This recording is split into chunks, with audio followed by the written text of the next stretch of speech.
အားလုံးပဲမင်္ဂလာပါကျွန်တော်ဒီဗီဒီယိုလေးထဲမှာတော့ monetization အတွက်အရေးကြီးဆုံးအရာတစ်ခုဖြစ်တယ်ကျွန်တော် channel ကိုမလျှောက်ခင်ပါဗောနော်ကိုယ့်ရဲ့ဗီဒီယိုတွေကတခြားသူရဲ့ဒီဗောနော် music တွေထည့်မိတာတို့เนาะဒါမျိုးတွေကို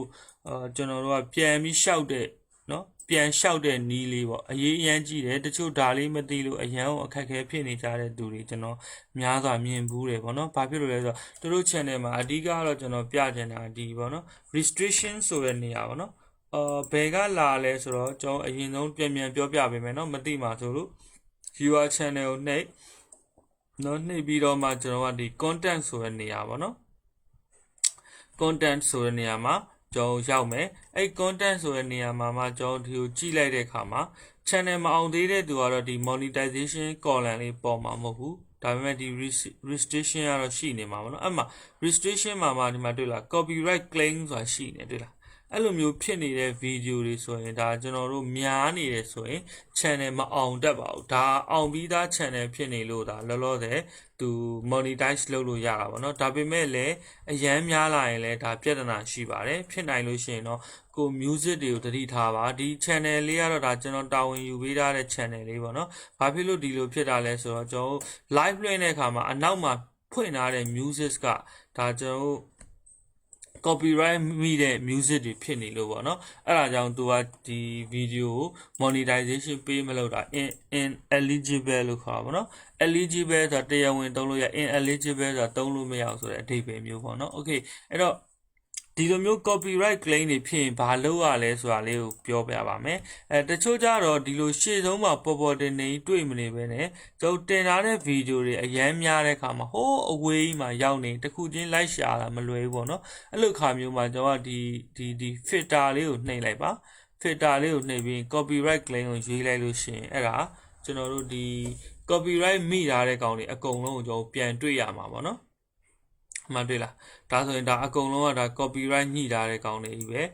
တခုရှိတာ copyright မိထားတဲ့ music ကအရန်များတယ်ဆိုရင်ကျွန်တော်ပြန်လျှောက်ရတာခက်တယ်ဒါကြောင့်မို့ကျွန်တော်က9 minute နေတဲ့ဟာလေးပဲအရင်လုပ်ပြပေးမယ်နော်ဥပမာဒါလေးဆို10 minute နဲ့28 second ရှိတယ်ဒါလေးဆို3 minute ကျော်ရှိတယ်ဒါလေးက2 minute ကျော်ရှိတယ်ပေါ့နော်အဲ့တော့ကျွန်တော်အနည်းဆုံးဖြစ်တဲ့ဒီ2 minute ကလေးကိုနမူနာအနေနဲ့လျှောက်ပြပေးမယ်နော် okay ဒါဆိုရင်ဒါကျွန်တော်တို့ copyright claim မိတဲ့ကောင်ရဲ့ CD လေးကိုနှိပ်ပေးပါနော်သူ့နားလေးမှာ hover လုပ်လိုက် hover လုပ်တယ်ဆိုတာဒီအပေါ်ယံလေးကိုဒီလိုလေးလုပ်ခိုင်းတာနော် mouse လေးနဲ့ okay ပြီးရင် CD လေးကိုနှိပ်လိုက်ပါ okay နှိပ်လိုက်ပြီဆိုရင်ဒါကျွန်တော်ဒီ window လေးနောက်တစ်ခုထပ်ပွင့်လာမှာပါเนาะအခုသူဖြစ်တာကတော့ monetization ကိုသူပေးမလုပ်ဘူးပေါ့เนาะ monetize လုပ်လို့မရဘူးပြီးတော့ညှိတဲ့ affected area ကြီးအကျယ်ကြီးပဲတွေ့လားเนาะဒီမှာအတန်လိုက်ကြီးပြလာတယ်အဲ့လိုမျိုးဖြစ်တာဘာကြောင့်လဲဆိုတော့ဒီဗီဒီယိုထဲမှာပါတဲ့အတန်ခုနပြောလို့ recording လုပ်တော့က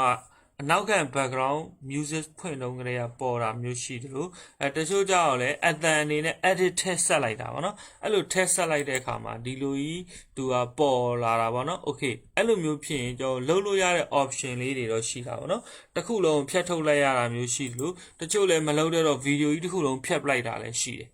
ဒါပေမဲ့ပွင့်လင်းပြောရင်တော့ဗီဒီယိုဖြတ်ပစ်လိုက်တာတော့ပိုအလုရှုပ်တတ်တာဗောနော်ဒါပေမဲ့အခုကျွန်တော်ပြမယ့်နီလန်လေးကတော့ system တော့ပိုကြတာဗောနော်ကို channel လေးမှာဒီလိုအနီရောင်တွေအနီရောင်တွေ copyright claim တွေမညှိအောင်လုပ်ချင်ကျွန်တော်သူညှိတဲ့ minute လေးလည်းသူပြပါတယ်19 second နဲ့2 minute နဲ့0.2 second အတွင်းမှာညှိနေတာတဲ့နော်တချို့ဗီဒီယိုတွေကြတော့အဲ့လိုမဟုတ်ပဲねကျွန်တော်ဒါလေးကိုနမူနာကြည့်အောင်နော်ကျွန်တော်ဒါလေးဆိုရင် CD လေးကိုနှိပ်လိုက်ပါသူဆိုလို့ရှိရင်ဘယ်လောက်ညှိနေလဲကြည့်အောင်နော်တူ level မှာအရှိကြီးပဲတွေ့တာနော်အဓိကတော့အဲ့ဒီ music တွေကအဲ့နားတွေမှာညှိနေတာဟုတ်ပြီအဲ့လိုညှိရင်ကျွန်တော်ဘယ်လိုပြန်လျှောက်လို့ရလဲပေါ့နော်ရလဲဆိုတာထက်အရန်များရင်တော့သူကမခတ်တယ်ပေါ့နော်ကျွန်တော်တို့တချို့မိတာလေးဆိုဒီထိပ်ပိုင်းလိုက်လောက်ဒီအတုံးလေးကနော်ထိပ်လေးတို့အလယ်လေးတို့တေးလေးမိနေကြအောင်ပေါ့အခုဆိုတာဗီဒီယိုကြီးရဲ့4 ပုံ 3 ပုံလောက်ကညှိနေတာမျိုးပေါ့နော်ဒါမဲ့ကျွန်တော်နမူနာအနေနဲ့တင်ပြပေးပါမယ်အဲ့လိုညှိပြီးဆိုရင်ဒီ C selection ကိုနှိပ်ပေးပါနှိပ်လိုက်တဲ့အခါမှာသူက3ခု option 3ခုပေါ်လာတယ်နော်ဒါလောက်တာဒါမှမဟုတ်ဒီ dispute ကကြတော့အယူခံဝင်တာပေါ့နော်ကိုကသူတို့ကဒီလိုကိုလှုပ်လိုက်ပေမဲ့ဒီဟာကြီးကကျွန်တော်တကယ်ပိုင်ပါတယ်ဆိုပြီးတော့သူ့မဟုတ် ကိုကခွင့်ပြုချက်နဲ့အသုံးပြုနေပါတယ်ဆိုရင် dispute နဲ့လုပ်လို့ရတယ်ဒါပေမဲ့အဲ့ဒါတေချာမှလုပ်ပေါ့နော်မဟုတ်ဘဲနဲ့ dispute သွားလုပ်လို့ရှိရင်ပို့ပြီး channel ကအပြစ်ပေးခံရတတ်တယ်ပေါ့နော် okay အဲ့တော့ဒီမှာ तू ကပြောနေတာ trim out segment ဆိုတော့ဒါကြီးကိုဖြတ်ထုတ်လိုက်မယ်ပေါ့နော်အခုဒီမှာမြင်နေရတဲ့ဟာကြီးဆိုတာရုပ်ကောအတန်ရော तू အကုန်ပြန်ရောက်အကုန်ဖြုတ်လိုက်မှာပေါ့နော်ဒါမှမဟုတ် replace sound ကျွန်တော်တို့ဒီ sound ကိုပြန်ပြီးအစားထိုးတာပေါ့နော် mute sound ကတော့အဲ့နေရာကိုကျွန်တော်တို့ကပိတ်ပလိုက်တာပေါ့နော်အဲ့နေရာကိုကျွန်တော်တို့ကအတန်ကို mute လုပ်ပလိုက်တာပေါ့နော်အဲ့တော့ train out segment ဆိုရင်တော့ကျွန်တော်ကဒီတစ်ခုလုံးကိုသူကနေပြီးတော့နော်ဒီအခုမှတွေ့တာဒီနေရာကိုအယောင်ပြပါတယ်တွေ့လားအဲ့နေရာကိုကျွန်တော်က continue နှိပ်လိုက်လို့ရှိရင်အဲ့ဒီကောင်ကဒီတစ်ခုလုံးသူ့ဘက်သူဖြတ်ထုတ်ပြသွားလိမ့်မယ်ဗီဒီယိုမှာလည်းသူကအကုန်မမြင်ရတော့ဘူးเนาะပြတ်ထွက်သွားလိမ့်မယ်โอเคအဲ့တော့ကြာချိန်ဒီတစ်ခုနဲ့တစ်ခုမတူဘူးပေါ့เนาะဒီမှာကျွန်တော်အဆုံးထိတော့စောင့်မနေပေးတော့ဘူးသူပြီးတဲ့အထိကျွန်တော်စောင့်မပေးတော့ဘူးနောက်ထပ်တစ်ခုကိုကျွန်တော်ထပ်လုပ်ကြည့်ပေးမယ်เนาะโอเคကျွန်တော်ဒီမှာ duplicate တစ်ခုထပ်လုပ်လိုက်မယ်ဒါ train out လုပ်တယ်ဆိုတော့ဗီဒီယိုကြီးတစ်ခုလုံးဖြတ်ထုတ်သွားပလိုက်မှာပေါ့เนาะအဲ့လိုမဟုတ်ဘဲနဲ့နောက်တစ်ခုကျွန်တော်ကြည့်အောင်နောက်တစ်ခုမှာကြတော့ကျွန်တော် minute နေတာလေးပဲကျွန်တော်လုပ်ကြည့်ပေးမယ်เนาะဒီ3မိနစ်နဲ့ဟာလေးကိုကျွန်တော်ကြည့်အောင် copyright claim CD လေးကိုကျွန်တော်ကြည့်ပါမယ် okay အဲ့ဒီမှာကျွန်တော်တို့က selection မှာဒီမှာကြည့်လိုက်တဲ့အခါမှာနော်တူလည်းပဲအလေကအရန်များတယ်အဲ့ခါမှာနောက်တစ်ခုကတော့ replace sound ကတော့တချင်းတစ်ပုတ်အစားထိုးထည့်တာပေါ့နော်အဲ့ဒါဆိုရင်ကျွန်တော်ဒီမှာ replace sound နှိပ်လိုက်လို့ရှိရင်ကျွန်တော်တို့အစားထိုးရမယ့်တချင်းကိုသူပေးရွေးရင်ရွေးမယ်ကျွန်တော်တို့စက်ထဲမှာရှိတဲ့အစားထိုးရမယ့်တချင်းတစ်ပုတ်ကိုထည့်လိုက်ပါနော်အဲ့ဒါဆိုရင်လည်းသူကတချင်းလွတ်သွားတာပေါ့နော်โอเคเนาะအမှတွေ့လားဒီမှာဆိုရင်ဒီမှာဒီအတန်တွေရှိရတဲ့အဲ့မှာလွတ်တဲ့အတန်တွေသူပြပေးတာတွေ့လားเนาะဘယ်အတန်ထည့်လို့ရလဲဆိုတာသူအဲ့ဒါ YouTube ကနေတခါလေးစီစဉ်ပေးတာလားအဲ့ဆိုရင်ကိုကအဲ့ဒီထဲမှာဘာကိုကျွန်တော်ကအစားထိုးထည့်မယ်မကြီးဒါကြီးကသူခုနမရတဲ့အတန်တွေပေါ့เนาะအဲ့ဒါကိုကျွန်တော်တို့ကထားပါတော့ဒီကောင်လေးကျွန်တော်ထိုးထည့်ခြင်းနဲ့ဆိုရင်သူ့ကိုကျွန်တော်တို့ကအစားထိုးလိုက်ပါတွေ့လားဒီမှာဆိုရင်သူကဒီမှာအစားထိုးနေပြီပေါ့နော်โอเคအဲ့ဆိုကျွန်တော်တို့ကဟုတ်ပြီသူ့ကိုကျွန်တော်ကဒီအပြည့်မလောက်ဘူးဆိုရင်နောက်တစ်ခုလောက်ထပ်ထည့်ပါနော်နောက်တစ်ခုလောက်ထပ်ထည့်နော်ဒါဆိုရင်နော်သူအနီလေးဖုံးသွားပြီတွေ့လားနော်ဒါဆိုရင်တော့ကျွန်တော်တို့ကအခုကျွန်တော်တို့ဒီအတန်2လိုင်းထည့်လိုက်မှဒီကောင်ဟာ main ကောင်ကြီးပျောက်သွားတယ်တွေ့လားနော်ဒါဆိုသူအမှန်ချစ်လေးလည်းပေါ်တယ်အဲ့ဒါဆိုရင်ကျွန်တော်ကအဲ့ဒီကောင်စိတ်လိုက်မှာပေါ့နော်โอเคဒါဆိုရင်တော့ကျွန်တော်တို့ကဒီ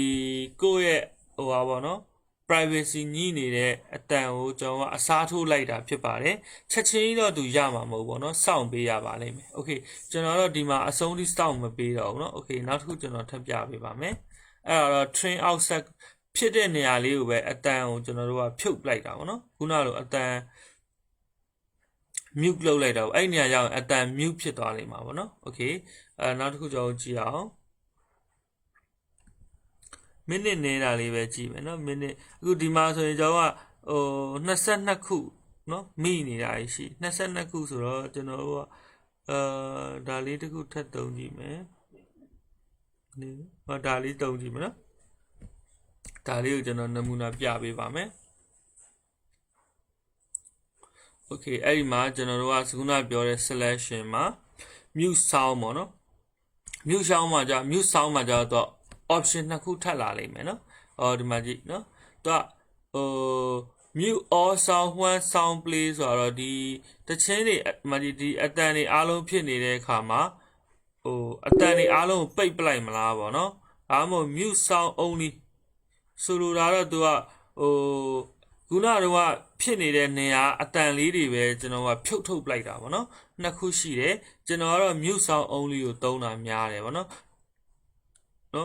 တခြားအတန်တွေကြံနေမှာပေါ့နော် mute ဖြစ်နေတဲ့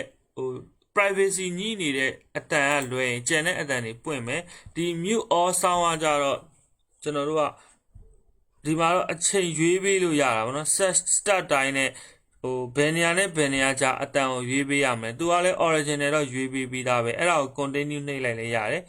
ကျွန်တော်တို့ကတော့ mute sound only ရွေးလိုက်တာတော့သူ့ရဲ့ရှိနေတဲ့နေရာအတန်လေးကိုပဲသူပိတ်ချပေးသွားတာဗောနော်အဲ့ဒါလေးကတော့ကျွန်တော်တို့ပို့အသုံးများတယ်အဲ့ဒါလေးကိုကျွန်တော် continue နှိပ်လိုက်မယ် mute နှိပ်လိုက်လို့ရှိရင်သူအချိန်တစ်ခုစောင့်ရတယ်